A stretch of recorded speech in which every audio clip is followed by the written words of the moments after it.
علیکم، آپ دیکھ رہے ہیں کے نیوز ایچ ڈی میں ہوں حارث علی شاہ گیلانی۔ چلتے ہیں آج کی اہم خبروں کی طرف۔ رخ کریں گے لاہور کا، جہاں سے رپورٹ کر رہے ہیں ہمارے نمائندے عرفان خان۔ گورنر پنجاب کا وزیر اعظم کو خط، حمزہ شہباز کو غیر آئینی عمل کا ذمہ دار قرار دیا۔ گورنر پنجاب کا وزیر اعظم کو خط، حمزہ شہباز کو غیر آئینی عمل کا ذمہ دار قرار دیا گیا۔ گورنر پنجاب عمر سرفراز چیمہ نے وزیر اعظم شہباز شریف کو لکھے گئے خط میں پنجاب میں تمام غیر آئینی عمل کا ذمہ دار حمزہ شہباز کو قرار دے دیا۔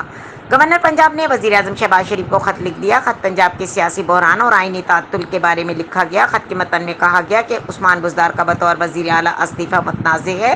نون لیگ نے پنجاب اسمبلی میں ڈی فیکٹو ممبران کی مکروہ حمایت حاصل کی۔ وفاداری تبدیل کرنے والے ارکان اسمبلی کو میڈیا کے سامنے پیش کیا گیا۔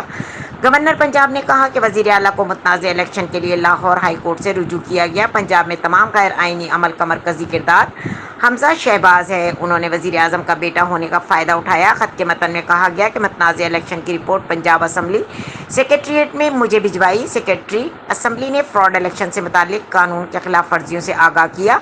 متن میں کہا گیا کہ ایڈوکیٹ جنرل پنجاب نے بھی وزیر اعلیٰ کے انتخاب کو غیر قانونی قرار دیا۔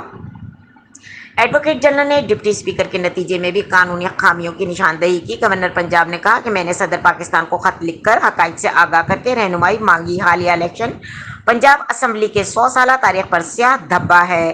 چیف سیکریٹری اور آئی جی پنجاب نے اس معاملے میں گھناؤنا کردار ادا کیا۔ خط کے متن میں کہا گیا کہ ان افسران نے گورنر پنجاب کے دفتر کے تمام اختیارات سلب کیے۔ حلف برداری کی تقریب سے قبل گورنر ہاؤس کو سیکیورٹی کے نام پر حصار میں لیا گیا۔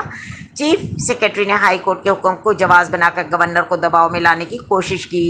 گورنر پنجاب نے اپنے خط میں کہا کہ وزیر اعلیٰ کے انتخاب میں بھی ان کے افسران نے ارکان اسمبلی پر تشدد میں کردار ادا کیا۔ آپ نے بطور وزیر اعظم اختیارات کا غیر آئینی استعمال کر کے ملک کو سیاسی بحران کی طرف دھکیلا۔ خط میں وزیر اعظم کو مخاطب کرتے ہوئے کہا کہ آپ اور آپ کے بیٹے مریم نواز اور نواز شریف اور خاندان کے دیگر افراد پر مجرمانہ کیسز ہیں۔ ملک کی بدقسمتی ہے کہ آپ اور آپ کا بیٹا ضمانت پر ہونے کے باوجود بھی اہم عہدوں پر ہیں۔ متن میں کہا گیا کہ کوئی طاقت مجھے آپ کے بیٹے کے غیر آئینی اقدامات کو روکنے سے منع نہیں کر سکتی۔ میں تمام صلاحیتوں کو بروئے کار لا کر آئین پاکستان کی حفاظت کروں گا۔ مزید خبروں اور اپڈیٹس کے لیے ہمارے ساتھ رہیے گا۔ تب تک کے لیے اپنا خیال رکھیے گا۔ اللہ حافظ۔